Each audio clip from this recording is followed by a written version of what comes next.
본 방송에서 제공하는 투자 정보는 투자 판단에 대한 조언입니다. 방송에서 제공하는 주식의 가치, 가격 상승 및 가격 하락에 대해서는 방송사에서 보장하지 않습니다.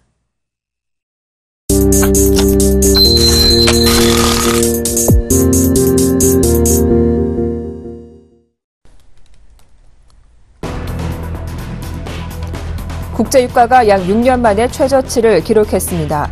주요 투자은행들이 유가 전망치를 하향 조정하면서 투자 심리가 더 악화됐습니다. 이날 서부 텍사스산 원유 2월물 선물 가격은 전거래일 대비 배럴당 2달러 29센트, 4.9% 하락한 46달러 7센트의 거래를 마쳤습니다. 이는 지난 2009년 4월 이후 최저치로 장중 한때는 배럴당 46달러 선이 무너지기도 했습니다.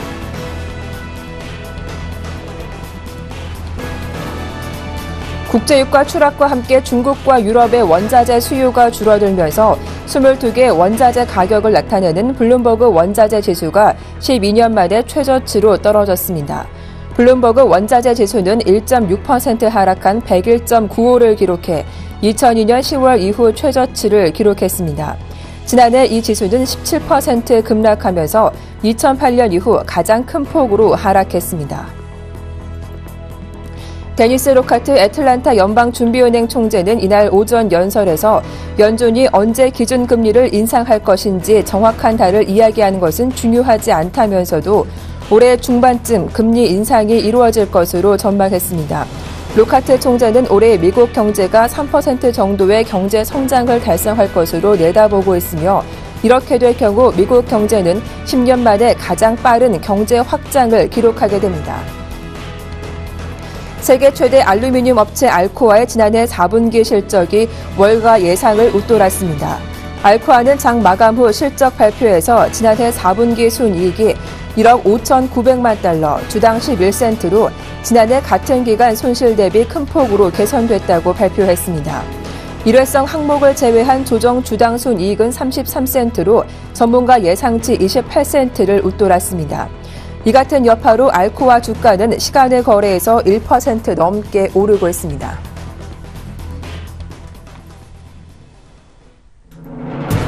안녕하세요. 출발 증시와이드 박미라입니다. 국제유가가 올해 들어서도 2주 연속 하락세를 이어가자 에너지 관련 기업들의 실적 불안감이 짙어지고 있습니다. 때문에 오늘 새벽에 마감한 뉴욕 증시는 전거래일에 이어 이틀 연속 하락세를 이어갔는데요. 장 마감 후 알코아가 예상을 웃도는 호실적을 발표했음에도 불구하고 시장의 불안 심리를 잠재우는 데는 역부족이었습니다. 3대 지수 어떻게 마감됐는지 확인을 해보겠습니다. 네, 먼저 다우지수입니다. 다우지수는 0.54% 하락한 17,640의 거래를 마치면서 5일선을 살짝 내주는 모습도 나왔습니다. 기술주 중심의 나스닥 지수도 0.84% 하락하면서 약세를 보였고요. 또 대형주 중심의 S&P 500도 0.81%로 하락하면서 이틀 연속 장대 음봉이 나오는 모습이 형성되기도 했습니다. 먼저 마감한 유럽 증시 분위기는 어땠을까요? 20에 대한 기대감이 여전했던 하루였습니다. 먼저 유로존 국가인 프랑스와 독일의 주가가 큰 폭으로 올랐는데요. 1% 이상 강하게 오르며 거래를 마쳤고요. 반면 영국 증시는 비교적 소폭의 상승세를 보이며 거래를 마쳤던 하루였습니다. 자, 국내 증시 잠시 후면 개장을 앞두고 있는데요. 어제 코스피 1920선 지지는 확인했던 가운데 연속도 랠리를 이어가던 코스닥의 강세가 어제도 이어졌던 하루였습니다. 오늘 출발은 어떤 모습을 보일지 기대를 해보면서 출발 증시와이드 힘차게 시작해보겠습니다.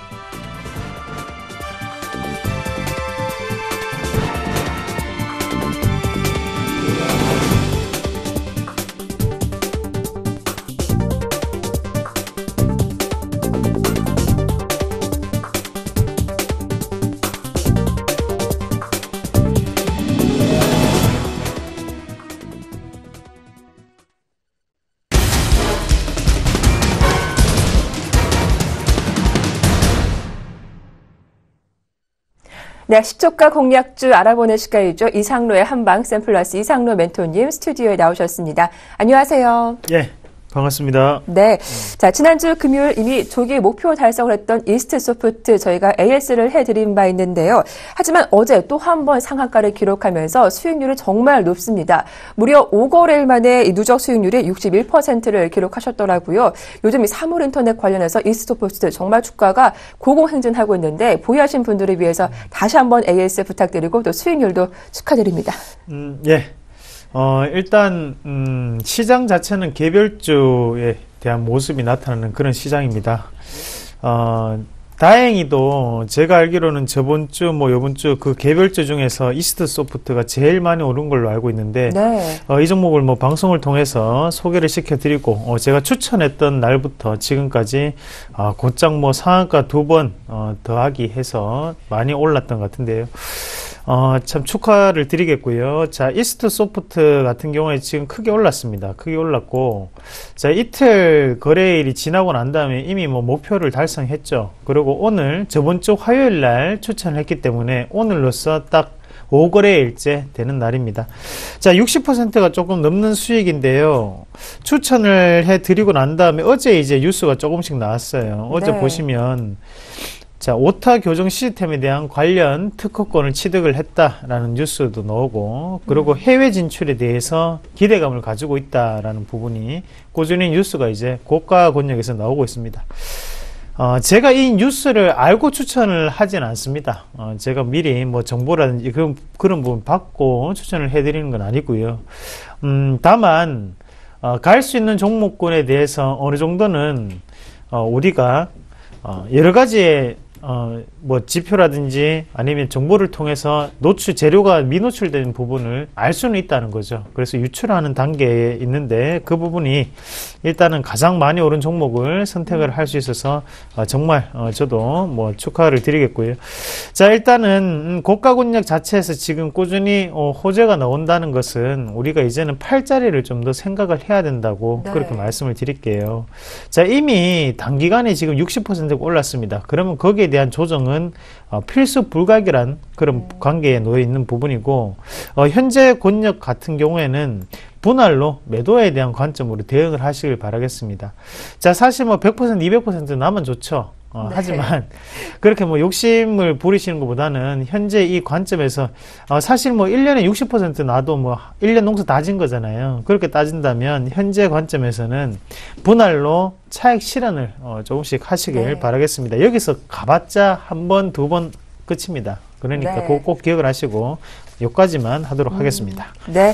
자, 이스트소프트 단기간에 급등한 만큼 조정은 피할 수 없겠다. 좀 욕심을 덜으시면서 보유하신 분들은 차익 실현 단기 분할 매도로 대응해 보시길 권유해 드렸습니다. 자, 이어서 오늘장 시초가 공략주 어떤 종목일지 또 살펴볼 텐데요. 어떤 종목 들고 오셨습니까? 예, 하림홀딩스 말씀을 드리겠고요. 네. 하림홀딩스 같은 경우에 최근에 이제 이슈가 있었죠. 바로 STX 페노션을 인수한다는 뉴스였습니다. 자, 그러면서 주가 자체가 앞에 보시면 여기 빠지는 모습이 나타났었고, 자, 그리고 또 한 가지 더 악재가 있었죠. 바로 NS 홈쇼핑에 대해서 상장이 지연되었다라는 소식입니다. 자, NS 홈쇼핑이 왜 중요할까요? 하림홀딩스가 지분을 가지고 있기 때문에 중요한 거죠. 네. 자, 그런 주가 자체가 지금 빠지면서 거기에 두 가지에 대한 악재가 지금 반영된 구간이었다는 거예요. 그러면 현재는 그 악재 자체가 두 가지 다 나왔기 때문에 현재부터는 다시 한 번 더 정상적인 궤도로 올라갈 수 있는 획기적인 관점으로 우리가 좀 더 생각을 하셔야 되는 지금 시장의 분위기입니다. 그렇게 따졌을 때 실적적인 성장은 꾸준히 나타나고 있는 상황이거든요. 그렇게 본다면 이 주가 자체는 지금도 저평가된 권역이 아닌가, 그렇게 말씀을 드리도록 하겠습니다.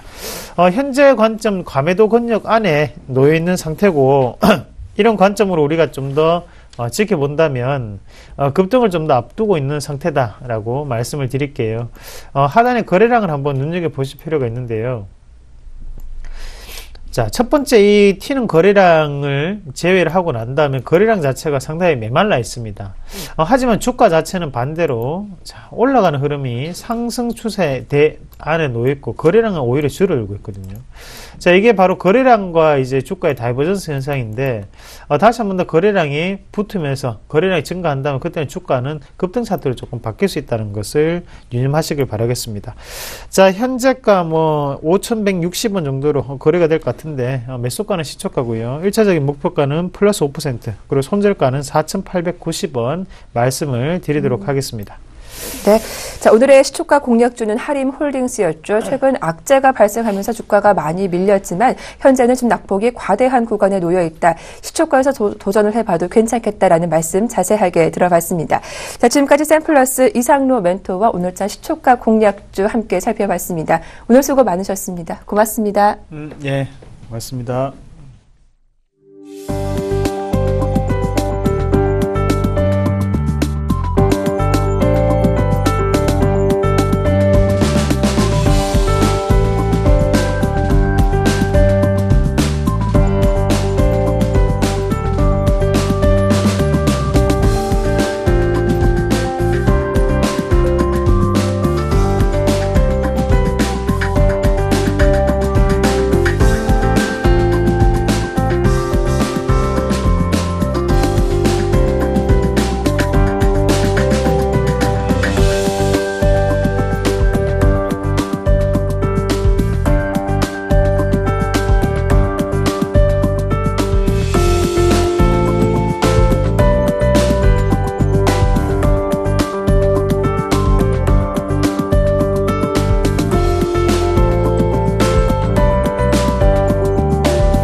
네, 오늘장 전망과 출발 상황 분석 도와주실 두 분 소개해드리겠습니다. JB스탁의 김진경 연구원님, 그리고 메리츠 종금증권의 김건호 연구원님 두 분 연결되어 있습니다. 안녕하세요. 네, 안녕하세요. 네, 자, 오늘 1월 13일 화요일자 이제 오프닝 벨이 울렸습니다. 간밤 뉴욕 3대 지수가 전반적으로 쉬어갔던 가운데 야간 선물도 0.2% 정도 하락하면서 오늘 코스피 역시 하락 출발 예상되고 있는 상황인데요. 자, 김진경 연구원님, 코스피 현재 집계가 된 상황인가요? 네, 일단 선물 지수부터 살펴보도록 하겠습니다. 현재 네. 선물 지수의 경우는 0.45% 하락하 245선에서 좀 거래가 시작되는 모습 보여지고 있는데, 선물 지수도 마찬가지이고 좀 현재 전반적으로 시장 분위기가 썩 좋지 않은 상황이기 때문에 소폭 좀 조정이 나오는 모습 보여지고 있습니다. 지금 선물 이제 지수 흐름을 본다면은 좀 기술적으로 본다면은 지금 현재 이중 바닥형을 형성하고 좀 소폭 반등세를 보이고 있긴 하지만은 지금 본다면 한 250선에 좀 매물이 쌓여 있기 때문에 단기적으로 250선까지만 도달을 할 수 있겠다, 이렇게 좀 정리를 해드릴 수가 있겠고요. 현재 이제 코스피 지수 좀 살펴보도록 하겠습니다. 현재 코스피 지수 경우는 0.32% 하락한 1914선에서 시작되는 모습 보여지고 있습니다. 지금 이제 대형주 위주로 좀 지수가 너무나 좀 밀리고 있는 상황이기 때문에 코스피 시장도 마찬가지로 좀 약세로 보이지 않을까, 이렇게 예상이 들고 있고요. 현재 어떤 좀 뚜렷한 모멘텀이 좀 없는 상황이기 때문에 코스피 그 시장 같은 경우도 좀 보수적으로 좀 대응할 필요가 있지 않나, 이렇게 전망이 되고 있습니다. 지금 현재 코스피 지수의 경우도 마찬가지로 아까 선물 시장과 마찬가지로 좀 이중 바닥형 형성을 한 후에 소폭 좀 방등세를 보여지고 있지만은 아직까지는 제가 봤을 때는 한 1943선까지는 좀 매물이 워낙에 좀 쌓여 있기 때문에 단기적으로는 1943선까지 좀 삼성까지만 바라보자, 이렇게 정리를 해드리겠고요. 지금 코스닥 지수 경우는 좀 코스피와 반대로 상당히 좀 상승세를 이어가고 있는 모습입니다. 0.27% 상승한 지금 576선에서 거래가 시작되는 모습 보여지고 있는데, 워낙에 이제 코스피 시장이 좀 부진하다 보니까는 상대적으로 코스닥 위주로 좀 강세가 이어질 것으로 예상이 되고 있고요. 현재 이제 코스닥 시장 같은 경우는 좀 제가 기술적으로 봤을 때는 5일선을 이탈하지 않는 선에서 좀 지속적인 상승세를 이어갈 수 있겠다, 이렇게 정리해드리도록 하겠습니다. 현재 환율 지수 지수의 경우는 1080선에서 좀 거래가 시작되는 모습 보여지고 있는데 지금 이제 흐름 본다면 1080선에서 한 1090원 이 사이에 워낙 좀 매물이 쌓여 있는 만큼 이 구간대에서 움직여지지 않을까 이렇게 전망이 됩니다. 네. 자, 이렇게 전반적인 시장 출발 상황 분석을 해봤습니다. 수급 동향도 체크를 해볼 텐데요. 오늘 장 초반인데 외국인의 매도 물량이 상당합니다. 한 1,000억 원 넘는 규모가 잡히고 있는데 어떤 왜곡 현상이 있는 것인지 한번 여쭤보도록 하죠. 김근호 연구원님, 수급 분위기 어떻습니까? 양시장 모두 이제 외국인은 순매도 포지션을 좀 보여주고 있는데 코스피 같은 경우에는 개인이 1,237억 순매수 중이고요. 외국인은 1,194억 그리고 기관은 748억 순매도 중입니다. 근데 외국인과 기관의 순매도가 좀 눈에 띄고요. 기관 주체는 일단 투신하고 연기금 그리고 사모펀드, 보험 각 창구로 좀 나오고 있는데 기타 법인은 좀 순매수를 보여주고 있고요. 생각보다 장 초반인데도 외국인의 이 현물에 있어서의 좀 매도폭이 좀 눈에 띈다라는 얘기 좀 드리겠습니다. 그 와중에서도 또 외국인이 좀 많이 매도하는 업종을 좀 보면 대형주 위주로 좀 많이 매도를 하고 있고요.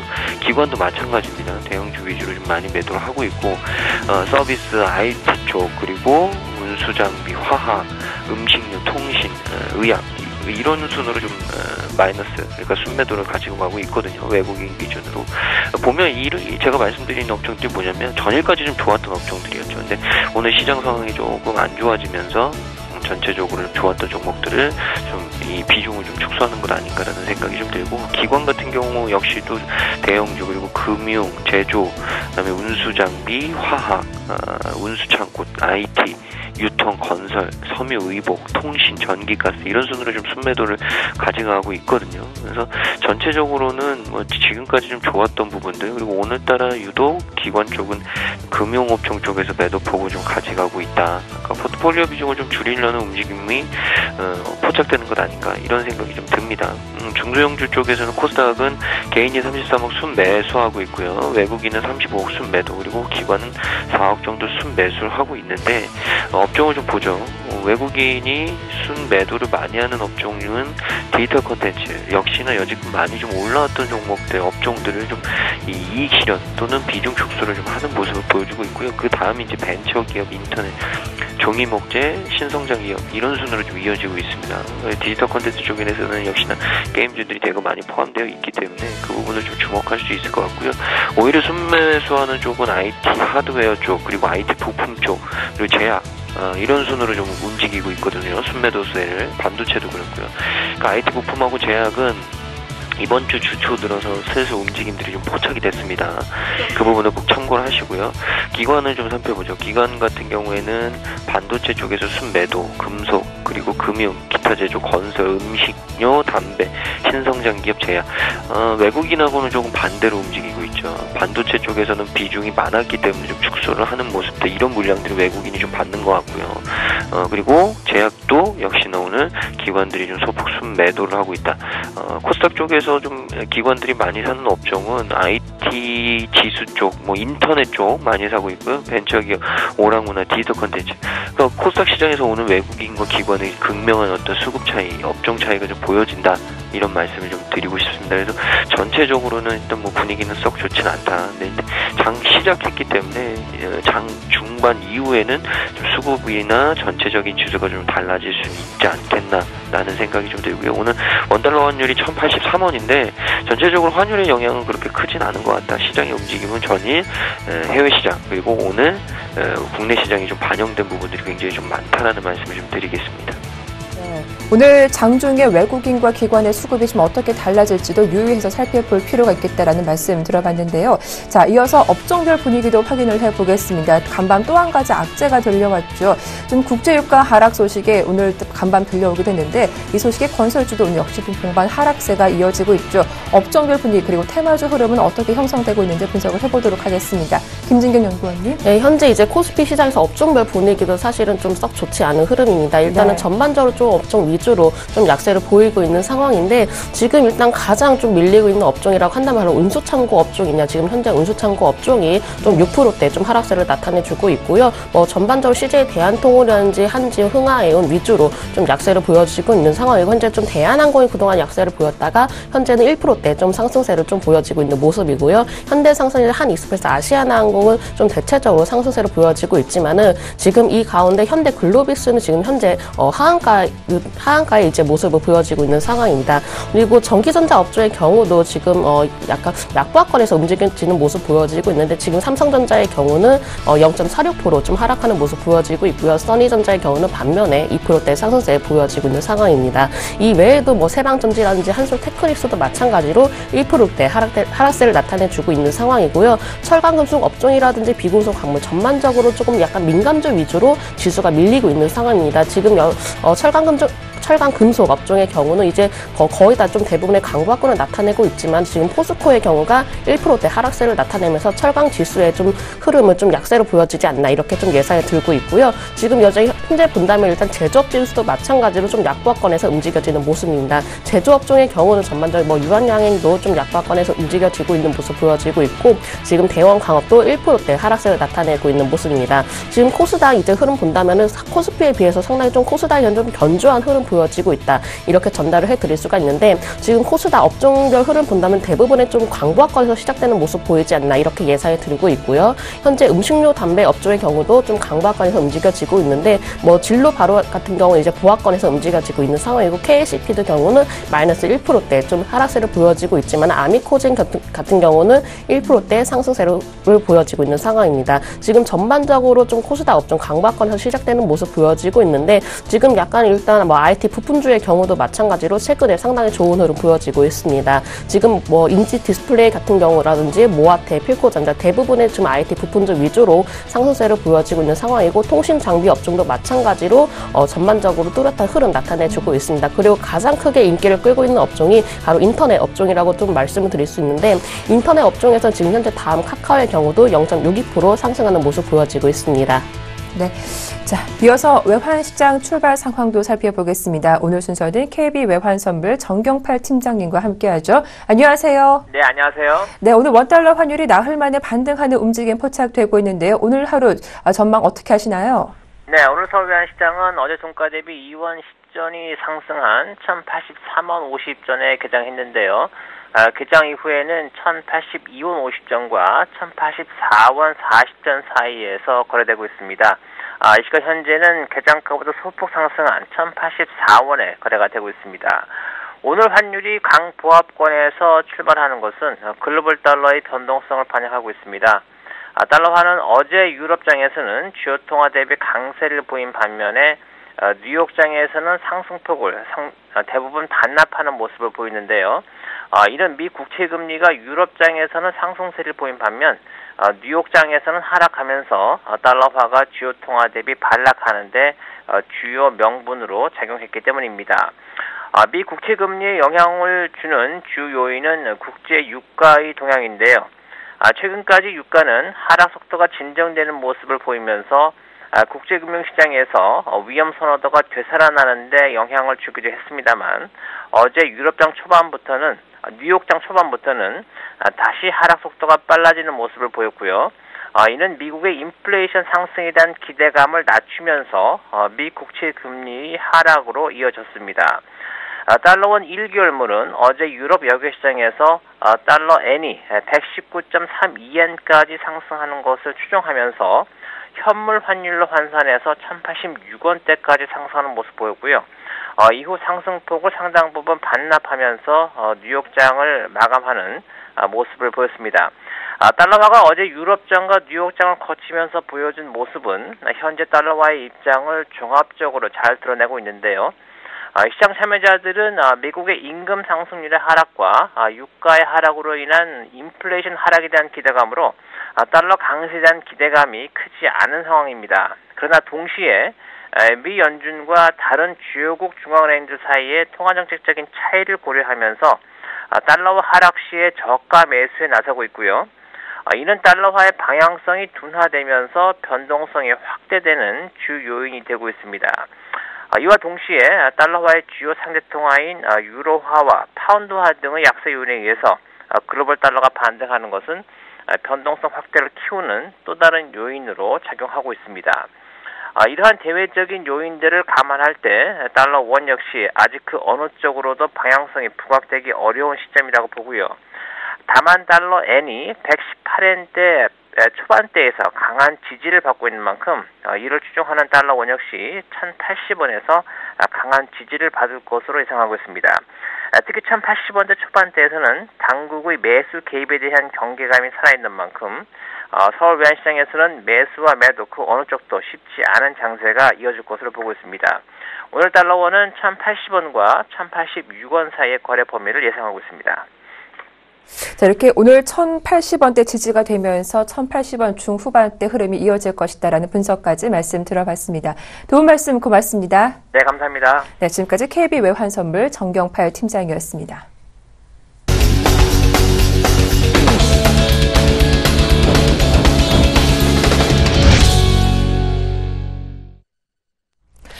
네, 오늘의 돌발 종목 살펴보겠습니다. 먼저 어제 장 마감 이후 나왔던 공시였죠. 현대차 그룹의 현대글로비스 지분 매각 추진이 오늘 아침 무산됐다는 소식에도 불구하고 현대차 그룹주의 주가 희비가 엇갈리고 있습니다. 먼저 현대글로비스가 오늘 하한가를 기록한 데 이어서 현대모비스는 장 초반 상한가를 기록한 이후 현재는 한 9%대 상승세를 이어가고 있는 상황이고요. 다음 종목으로는 이제 OCI 머티리얼즈가 사물 인터넷 수혜주로 엮이면서 오늘 장 초반이지만 2.5%대 상승세를 보여주고 있습니다. 추가적인 상승세가 꾸준히 이어지고 있는 종목인데요. 앞으로 추가 흐름 어떤지 살펴보도록 하고요. 또 하나 오늘 또 악재가 있었죠. 국제유가 급락 소식이 간밤 들리기도 했는데 이 소식에 정유주가 좀 반등하나 싶었는데 오늘도 또다시 쉬어가는 흐름이 나오고 있습니다. 이들 종목들에 대한 투자 의견 그리고 대응 전략 살펴보도록 하죠. 김건호 연구원님. 네, 오늘 이제 현대차 그룹 내에서 모비스하고 글로비스하고의 어떤 주가 향방이 완전 극명하게 이제 갈렸죠. 간밤에 이제 정몽구 현대차그룹 회장과 정의순 부회장의 현대글로비스 지분 매각 시도, 이 부분이 결국에는 이제 지배구조 개편의 방향성을 완전하게 좀 확인했고요. 물론 이제 지분 매각에 대한 수요 예측을 진행을 했었습니다. 시가 대비 한 7.5%에서 12% 정도 굉장히 높은 할인율을 적용을 했는데 물량이 굉장히 컸죠. 1조 5천억 정도.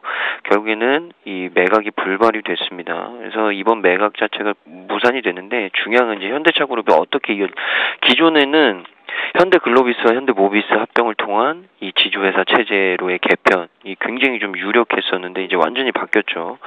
이 할인율 자체도 높았고 세금을 내는 부담까지 안으면서까지 이제 매각을 시도한 만큼 이제 매각 의지에 대해서 시장이 굉장히 확고하게 판단을 했고요. 당분간 이제 현대글로비스의 오버행, 그러니까 매물 부담 이슈가 좀 있을 수 있죠. 그렇다면 결국에는 현대모비스로 이제 현대차 그룹의 어떤 지배구조나 힘들이 몰릴 가능성이 많다. 그래서 이 지배구조상의 역할이 모비스 중심으로 이루어질 것이다. 그래서 현대모비스를 중심으로 한 승계와 지배구조 재편에 대한 의지, 이런 부분 결국에는 현대모비스가 현대차그룹의 중심으로 있을 수 있다라는 게 확인이 되죠. 근데 오늘은 일단 이슈가 나오면서 윗꼬리를 좀 달았고 갭상승으로 시작했기 때문에 중요한 건 이제 120선인 25만 원, 26만 원 이 수준에서 끝나준다면 갭자리를 메우지 않고 갈 가능성도 분명히 있어 보입니다. 그러니까 갭자리가 지금 25만 원, 24만 원에서 25만 원까지 한번 모아줘야 되는데 오늘은 굉장히 좀 거래량도 그렇고요. 전체적으로 현대모비스에 대한 긍정적인 기대감이 충분히 더 있을 수 있다라는 얘기 좀 드리고 싶습니다. 그래서 현대모비스의 상승은 좀 당분간 지속되지 않겠느냐, 이런 부분으로 좀 판단을 분명하게 하셔야 될 것 같고요. 두 번째 종목은 OCI 머티리얼즈인데 반도체 수요에 대한, 오늘 아침에 제가 업종 특징 같은 거 수급 이런 얘기할 때 반도체 얘기를 드렸거든요. 근데 이제 삼성전자 잠정 실적이 발표가 됐을 때 반도체 분야가 생각보다 좋았고, 그리고 SK 하이닉스도 마찬가지고요. 그리고 디램 시장, 국내에 있는 디램 회사들이 전 세계 글로벌리 마켓에 좀 이 파워 경쟁력이 더 한층 업그레이드 될 수 있다라는 얘기들이 좀 나왔는데 결국에는 OCI 머티리얼즈 역시도 반도체 수요 급증, 연일 급등이 나왔죠. 그리고 이 CES 2015에서 삼성전자, 인텔, 퀄컴, 엔비디아 같은 세계적인 반도체 회사들이 스마트워치, 스마트폰, TV, 가전, 자동차를 하나로 연결할 수 있는 사물 인터넷을 전면으로 내세웠습니다. 그래서 사물 인터넷의 핵심이 바로 반도체 수요거든요. 이 반도체 수요는 당분간 사물 인터넷과 엮여서 더 움직일 수 있다. 그래서 올해 이제 OCI 머티리얼즈가 경북 영주의 증설에 대한 투자, 중국 풀가동, 모노신랑 공장에 대한 재가동 본격화. 그래서 올해 매출액과 영업이익은 2자릿수 이상, 특히나 영업이익 같은 경우는 3자릿수 상승까지 지금 지켜보고 있거든요. 그래서 실적은 굉장히 좀 좋을 수 있다라는 얘기 드리고, 신고가기 때문에 가지고 계신 분은 팔 이유는 없고요. 신규로 진입하시는 분들은 조금 조심하셔야 되는데, 제가 항상 신고가 종목은 좀 조심할 필요가 있다라는 얘기를 좀 드리죠. 그러니까 결국에는 이런 종목들은 보유자들의 영역으로 갈 수밖에 없다. 근데 상승은 일단 지금 상승폭은 좀 둔화됐지만 많이 올랐기 때문에 당분간은 충분히 더 움직일 수 있을 가능성은 높다. 이런 얘기를 드립니다. 그리고 마지막으로 이제 안 좋은 얘기인데, 유가가 한 번 더 좀 하락을 했죠. 전일에 WTI, 그러니까 서부 텍사스 원유인데, 이 서부 텍사스 원유 2월 인도분 선물 가격이 전거래일보다 4.7% 정도 하락을 했습니다. 그래서 배럴당 이제 46.07달러에 체결이 됐고요. 2009년 4월 이후 5년 8개월여 만에 최저치고, 그리고 이제 런던 IC 선물 시장에서 거래되는 북해산 브렌트유도 6% 가까이 급락을 했죠. 그래서 브렌트유는 또 장중 배럴당 최저치를 또 기록하는 모습들 보여줬고, 유가가 급락했던 부분들 결국에 정유주의 악재로 미쳤다.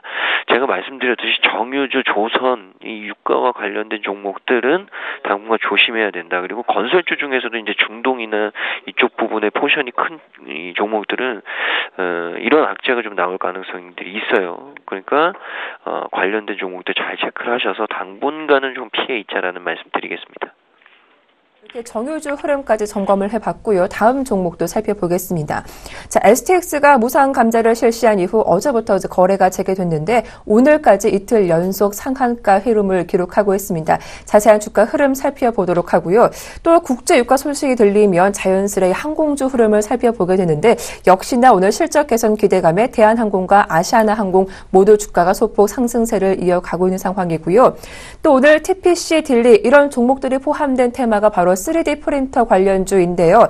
어제 박근혜 대통령이 신년 기자회견에서 3D 프린터를 새로운 성장 동력으로 만들겠다는 의지를 직접 밝히면서 이들 종목들 흐름이 오늘 무섭게 오르고 있습니다. 자세한 흐름 살펴보도록 하죠. 김진경 연구원님. 네, STX가 이제 무상감자 실시 후에 지금 이틀 연속 좀 상한가로 직행을 하는 모습 보여지고 있습니다. 일단 무상감자 실시 후에 작년 12월에 조금 잠깐 이제 거래 정지가 됐다가 다시 거래 재개가 되는 모습 보이면서 바로 상한가로 좀 직행하는 모습 보여지고 있는데, 저는 STX 좀 결론부터 말씀드린다면은 아직까지는 투자 매력은 없다, 이렇게 정리를 해드리겠습니다. 그러니까 왜냐하면은 STX가 좀 아시겠지만 예전에도 상당히 좀 말이 많았던 이제 기업이기도 했습니다. 따라서 STX의 경우가 지금 당장 어떤 재무 구조를 위해서 좀 무상 감자를 실시를 하긴 했지만은 이게 반드시 지금 바로 이어질지 여부는 아직까지 확인이 되지 않은 상황이고, 당분간 이제 STX가 다시 한번 예전처럼 경영 정상화가 되기까지는 아직까지는 상당히 오랜 시간이 좀 필요할 것이다. 저는 이렇게 좀 예상이 들고 있기 때문에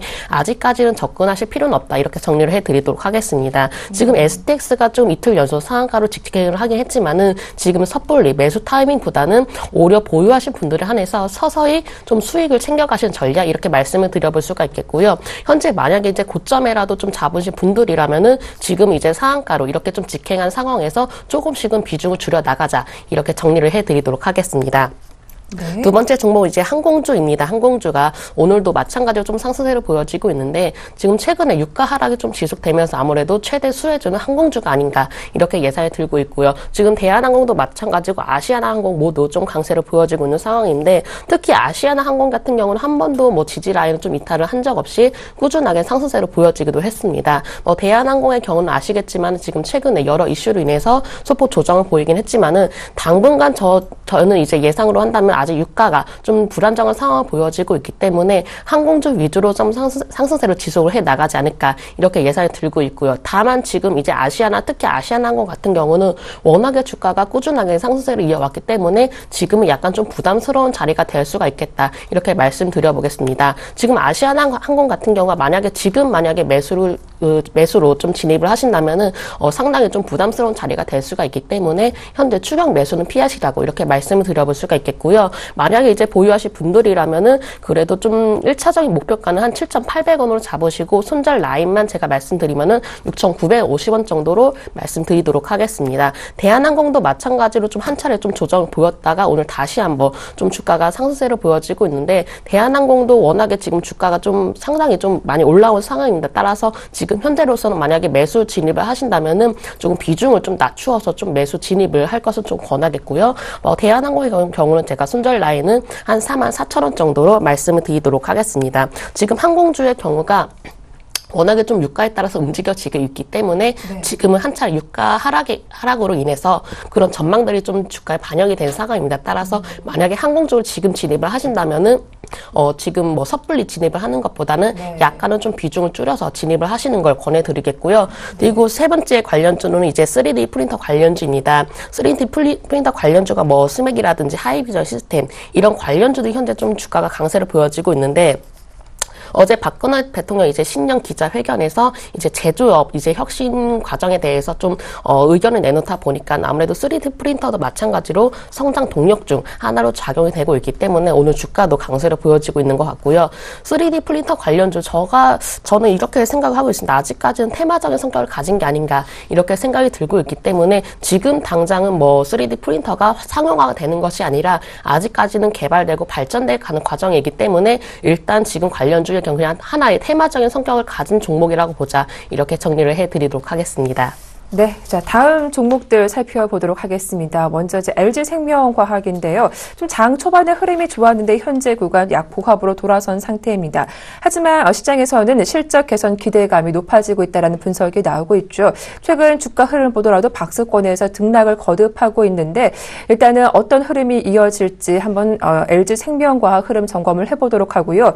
또 삼성 SDS가 이틀 연속 하락세가 나오고 있는데 어제부터 외국인과 기관의 동반 매도가 나오는 종목이기도 합니다. 또 시장에서는 현대글로비스, 블록딜, 무산에 그 영향을 받는다는 분석도 나오고 있는데 왜 이렇게 하락하고 있는 것인지 그 이유를 점검해 보도록 하고 또 KTNG가 또 면세점에서 담배값 인상을 검토한다는 소식에 하락세를 보여준다고 하는데요. 이들 종목들 흐름 살펴보도록 하겠습니다. 김건아 연구원님. 네, LG생명과학 같은 경우에는 이제 4분기 실적 보조를 기대하고 있는데 4분기 영업이익이 이제 시장 컨센서스를 좀 웃도는 실적 안정성을 보여줄 것이다. 이렇게 나오고 있습니다. 그래서 작년 3분기, 4분기도 수익성에 있어서 컨센서스를 브레이킹할 것이다. 의약품 내수 매출 쪽의 증가 4분기 전체 매출액은 충분히 성장성을 가지고 갈 것이고 시장 컨센서스를 상회하는 실적을 내놓을 것이다. 이런 예측들을 했는데요. 뭐 주가가 어느 정도 선 반영했죠. 120선이 36,000원 딱 맞고 V자 반동 올라왔고요. 이제 직전 고점이 42,000원 뭐 이 정도 수준인데 여기 뚫리면 42,000원 돌파되면 저는 개인적으로 이제 45,000원에서 5만원 구간까지 제 2차 상승이 나올 가능성이 높다. 근데 만약에 42,000원대에 다시 맞으면 박스권 흐름으로 움직일 수 있겠다. 이런 얘기가 좀 있는, 이런 예측을 좀 해볼 수 있을 것 같습니다. 그래서 그 부분을 좀 매매 전략으로 좀 잘 세워놓으시고, 준비를 하시면 될 것 같고요. 일단 지금 상태에서의 어떤 기술적인 부분은 뭐 추가적인 상승으로 봐야겠죠. 그렇게 판단을 좀 하자라는 얘기 드리겠습니다. 두 번째는 이제 삼성 SDS인데, 삼성 SDS 같은 경우에는 뭐 현대글로비스 블록딜의 어떤 약세, 이런 얘기가 좀 나오고 있습니다. 그간 이제 지배구조의 정점에 있었던 이 현대글로비스가 블록딜을 돌렸기 때문에 이제 삼성 SDS도 지배구조상 비슷한 위치에 있는 부분들, 그래서 영향을 좀 받는다. 되게 특징적인 게 제일모직, SKCNC 같은 종목들도 하락이 나오고 있거든요. 그래서 지배구조 개편의 어떤 열쇠가 될 수 있는 종목들이 전체적으로 좀 이 영향을 받는 것 같습니다. 그래서 모두 오너 일가가 지분을 대량으로 보유한 회사인데 그룹 차원의 지원하에 기업 가치 상승이 예상되는 종목이기도 합니다. 그래서 제가 봤을 때는 뭐 현대글로비스의 어떤 블록딜 시도가 전체적으로 지배구조 개편의 정점에 설 수 있는 회사들에 모두 영향을 미쳤다는데 저는 뭐 단기적인 영향이라고 생각을 하고요. 오히려 뭐 SDS라든지 제일모직, CNC 같은 경우에는 글로비스와는 좀 다르게 봐야 되지 않을까라는 의견을 좀 드리고 싶습니다. 마지막은 KTNG인데요. KTNG가 외국인 매물들이 좀 나오네요. 담배값 인상으로 새해부터 이제 담배 가격이 올랐고, 공중 이용 시설에서 흡연이 전체적으로 금지가 됐고요. 금연 시설이 많아졌습니다. 그래서 금연을 결심한 사람들이 생각보다 많아졌고 정부가 또 면세점 담배값 인상을 검토를 한다라는 소식이 주가에 또 부담을 주는 거죠. 그래서 굉장히 좀 어떻게 보면 첩첩산중이라고 좀 표현을 해드리고 싶은데 바닥은 좀 잡았던 것 같습니다. 75,000원 쪽까지 사실 8만 원을 갭으로 깨고 그 다음부터 이제 갭 메우기가 나왔고 지금은 이제 박스권이라고 좀 보여지는데 저는 8만 원은 좀 진진의 가격으로 이용할 수 있다니까 8만 원이 깨지면 조금 손실을 감안해서라도 물량을 줄이든 어떤 대책을 세우는 게 맞을 것 같고요. 8만 원이 깨지지 않는다면 저는 당분간은 지지선으로 작용할 가능성이 높다. 그러나 상승에 대한 모멘텀을 찾기 어렵기 때문에 박스권의 움직임이 연속적으로 더 지속될 가능성이 높아 보인다라는 의견 드리겠습니다. 네, 자 이어서 다음 종목도 확인을 해보겠습니다. 오늘 CGV가 중국 사업 기대감에 신고가를 형성하고 있는데요. 참 주가를 보니까 올해 들어 주가가 상당히 레벨업된 종목이기도 하죠. 고점에 오른 만큼 보유하신 분들은 차익 실현을 해봐야 하는 것인지 아니면 또 신규 접근도 가능한 것인지 살펴보도록 하고요. 또 하나 제일바이오가 현재 어제에서 오늘도 좀 하락세가 나오고 있습니다. 최근 주가 흐름이 상당히 좋았던 종목인데 주가가 많이 오르자 이 대주주였던 심광경 회장이 지분을 매도했다는 소식이 악재로 작용하고 있는 상황이고요.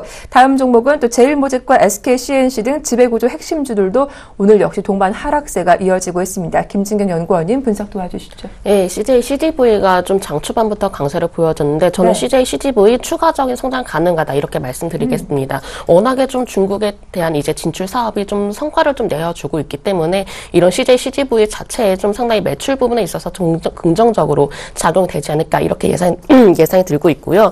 일단은 이제 중국 4대 이제 멀티플렉스로 좀 올라설 것으로 예상이 되고 있기 때문에 이런 중국 사업만 보더라도 아직까지는 성장성 유효하다 이렇게 정리를 해드리겠습니다. 하지만 다만 지금 기술적으로 본다면 워낙에 주가가 한 차례 좀 올라온 상황이기 때문에 지금은 신규 매수보다는 오히려 보유하신 분들에 한해서 좀 차익 실현이 중요하다 이렇게 말씀드려볼 수가 있겠고요. 아직 뭐 신규 매수를 좀 고려하시는 분들은 지금보다는 오히려 수포 좀 한 6만 원 초반까지 좀 조정이 나올 시에는 좀 접근을 고려해보지 않나 이렇게 예상이 들고 있습니다. 네. 두 번째 종목 이제 제일모직입니다. 제일모직이 오늘 좀 2%대 약세를 보여지고 있는데 제일모직의 경우는 이제 지배구조 이제 관련해서 주가가 서서히 좀 약세를 보여지고 있는 것 같고 지금 워낙에 제일모직도 한 차례 주가 급등세를 보여왔기 때문에 지금은 좀 쉬어가는 구간이다 이렇게 정리를 해드릴 수가 있겠고요. 아직까지 이제 삼성그룹 자체 내에서도 어떤 지배구조가 활발하게 일어나지지 않았기 때문에 지금으로서 조금 관망할 필요가 있겠다 이렇게 정리를 해드리도록 하겠습니다.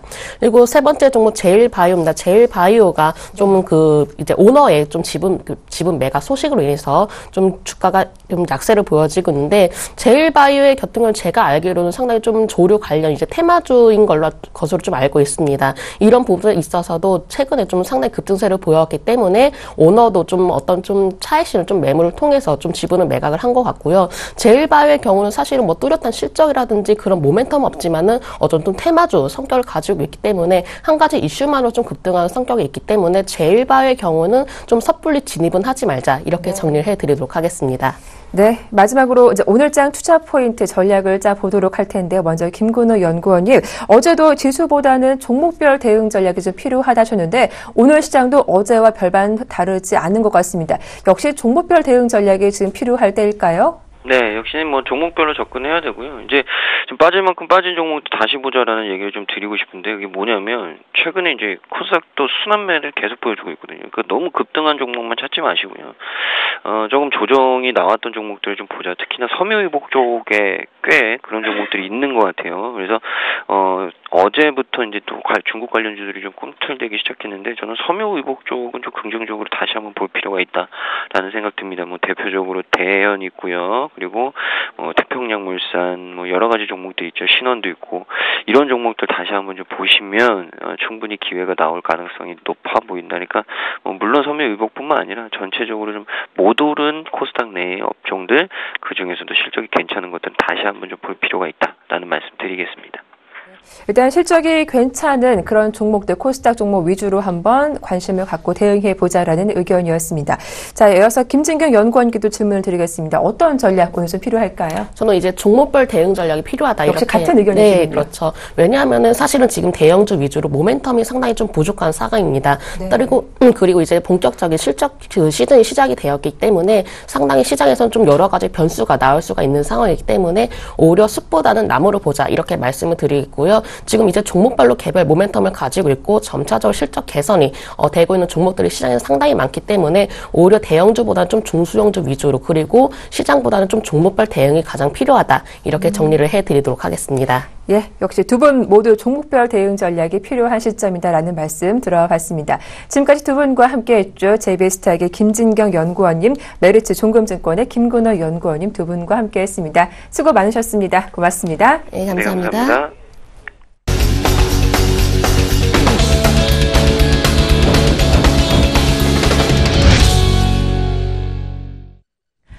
네, 1월 13일 화요일장 개장한 지 30여 분 좀 흐르고 있는 상황인데 먼저 시장 흐름부터 점검을 해드리겠습니다. 먼저 코스피 지수가 현재 약 보합권에서 계속 거래가 진행 중입니다. 코스피 지수는 현재 1915포인트를 가리키고 있죠. 0.28% 정도 하락하면서 5포인트, 전날보다 5.87포인트 정도 밀린 모습입니다. 수급 동향을 좀 분석을 해보겠습니다. 현재 외국인과 기관의 동반 매도세가 나오고 있는 상황인데요.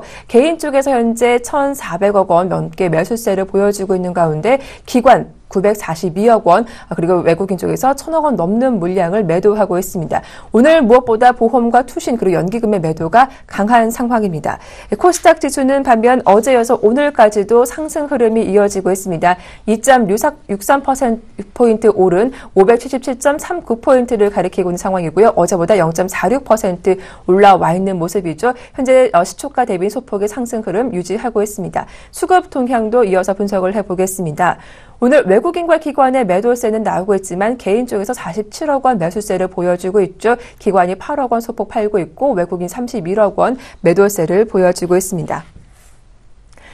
네, 좀 더 자세한 시장 이야기 증권사 오인에게 들어보도록 하겠습니다. 화면 함께 보시죠. 네, 최희승 차장입니다. 코스닥 전고점 580포인트 돌파 여부가 중요하다라는 의견이었습니다. 정영훈 팀장 코스피 1900선 지지력을 확인하고 대응하자 PBR 1배 수준이기 때문에 매수 관점 유효하다라는 의견이었습니다. 김혜란 연구원은 어닝 시즌 영향권에 들어와 있는 만큼 지수보다는 종목 대응이 중요한 시점이다라고 하셨고요. 김현경 주식팀장은 유가 하락 수혜주 지속적인 관심이 필요하다. 끝으로 안상현대리는 알코와 어닝 서프라이즈 효과로 분할 매수가 유효하다라는 의견이었습니다. 네, 오늘 순서는 IM투자증권 여의도 본사 영업부 정영훈 팀장과 함께 하겠습니다. 안녕하세요. 네, 안녕하세요. 네, 일단 코스피 1900선 지지력을 확인하고 대응하셨는데 이 PBR 1배 수준 때문에 매수 관점은 여전히 유효하시다고요. 어떤 전략이 필요할까요? 네, 그렇습니다. 지금 현재 코스피 1900선에서는 지지력이 좀 확인된 시점이기 때문에 여전히 1900선 중심으로는 하방 경직성을 좀 보여줄 것으로 그렇게 좀 보여지고 있고요. 다만 좀 단기적인 좀 변동성이 좀 확대될 가능성이 아주 높은 시점이다라고 좀 할 수가 있겠습니다. 뭐 오늘 오전에 이제 상당히 좀 시장이 좀 출렁거림이 좀 크게 좀 나타나고 있는데요.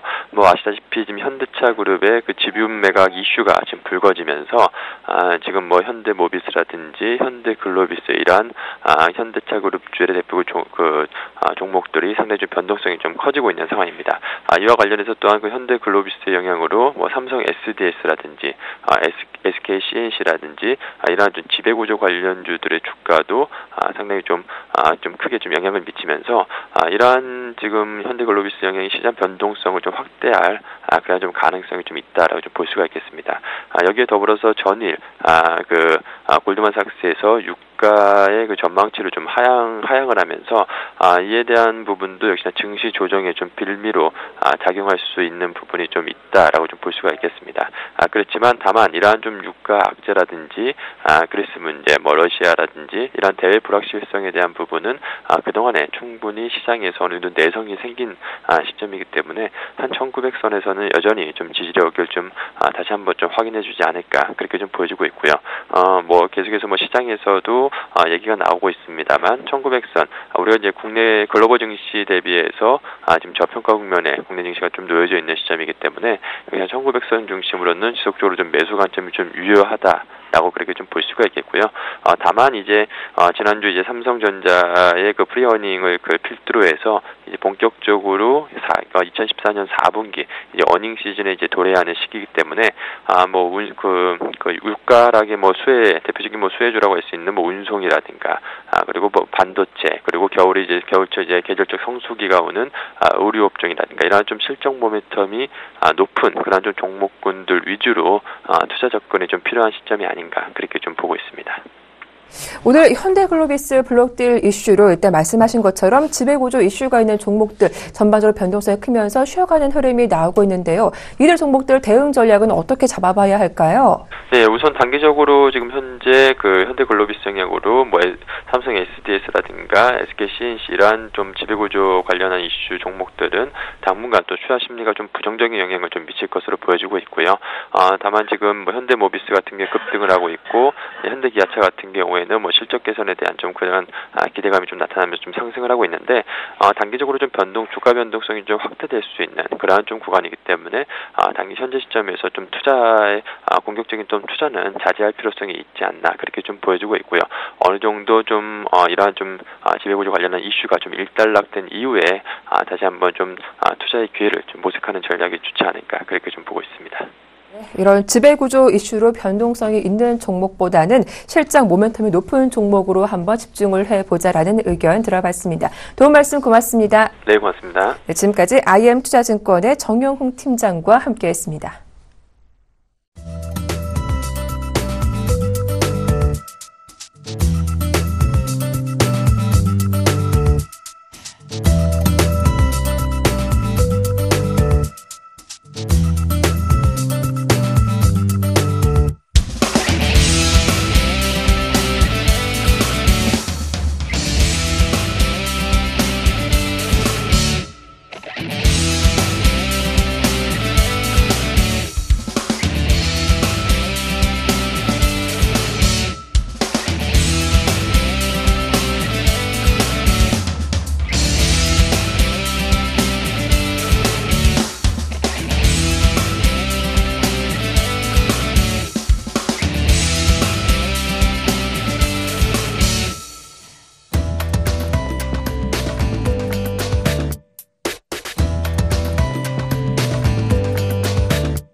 시청자 여러분 안녕하십니까. 역전의 명수 예병군 멘토입니다.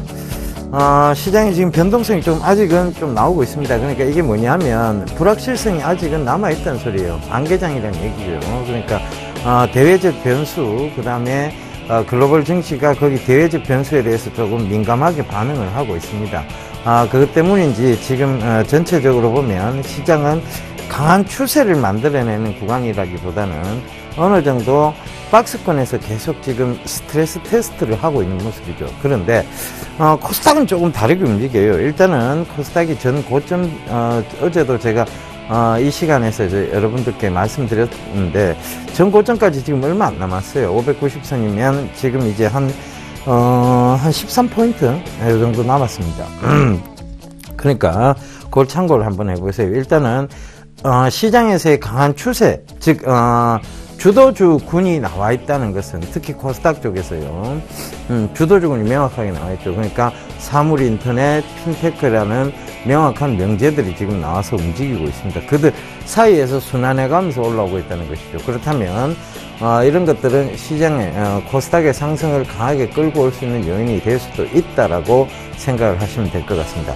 자, 대형 종목군과 지난 종목군 위주로 살펴보면서 얘기 시장을 또 빠르게 좀 짚어나가 보도록 하겠습니다. 오늘 하이닉스가 조금 소폭 건전한 조정 구간에 와 있는 것 같아요.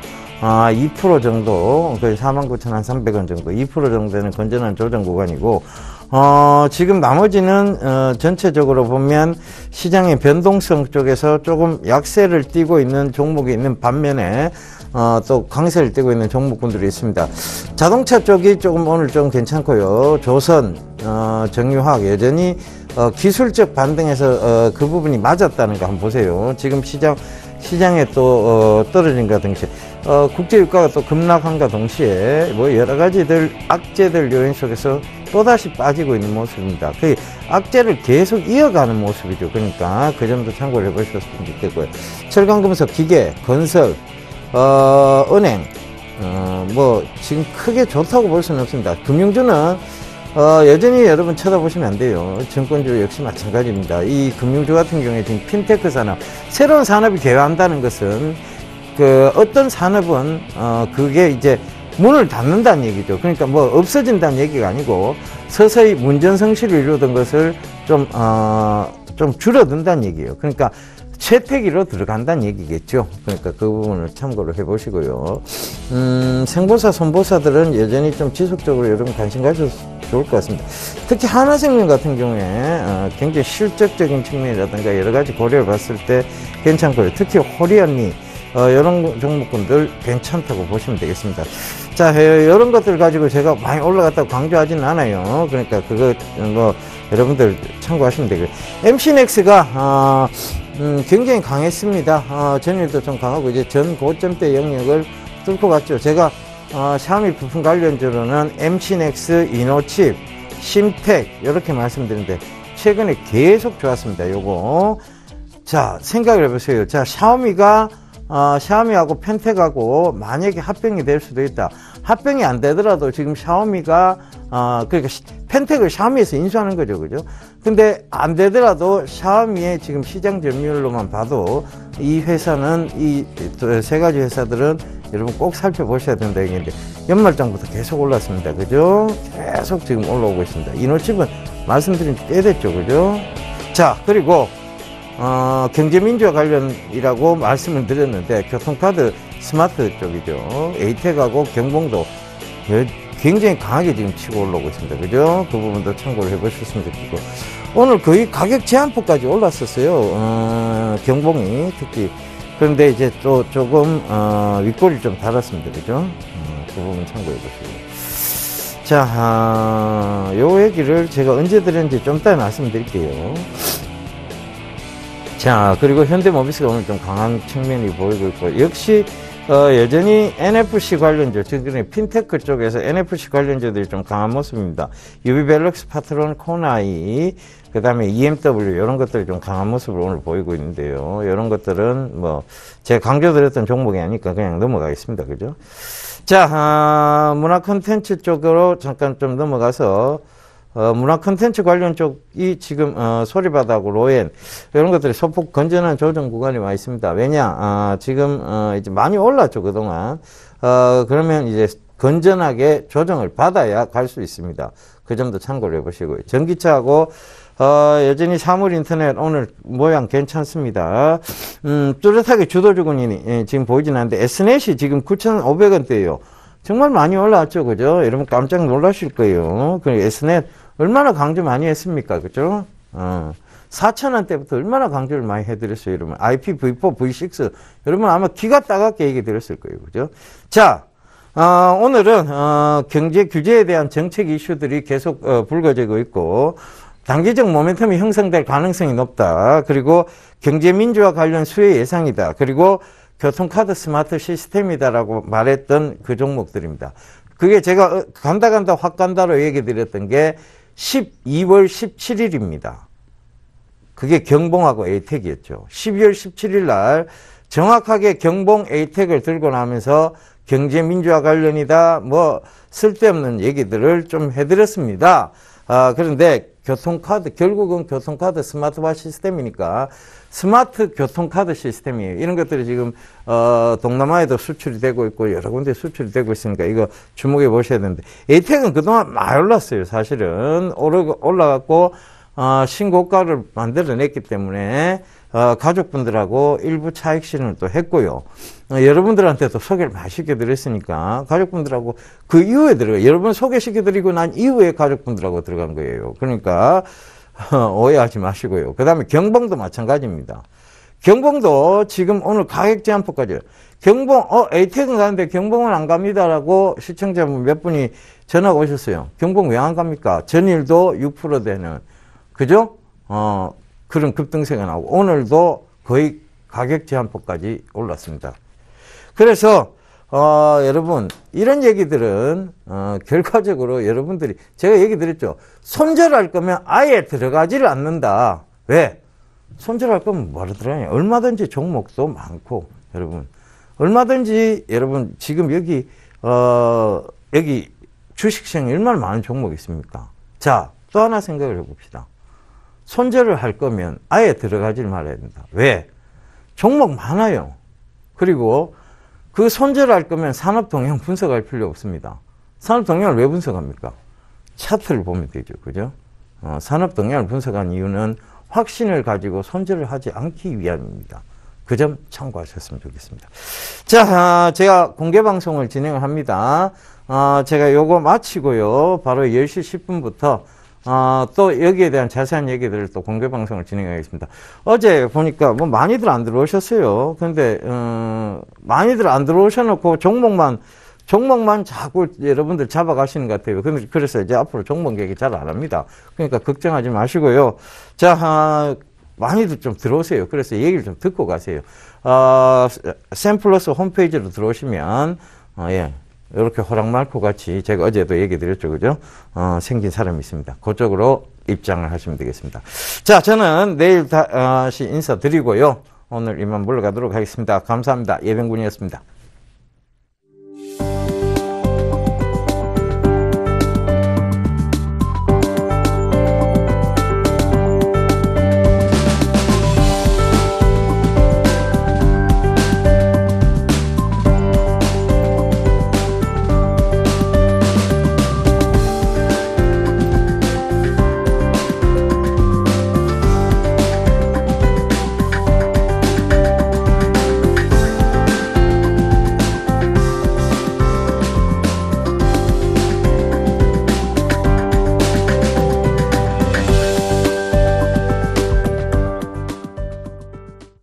네, 다수의 전문가들이 시장은 어렵지만 종목만 잘 고른다면 어렵지 않다라고 이야기합니다. 흔들리지 마시고 오늘도 현명하게 시장 대응하시길 응원하겠습니다. 저희는 내일 이 시간 다시 인사드릴게요. 함께해 주셔서 고맙습니다.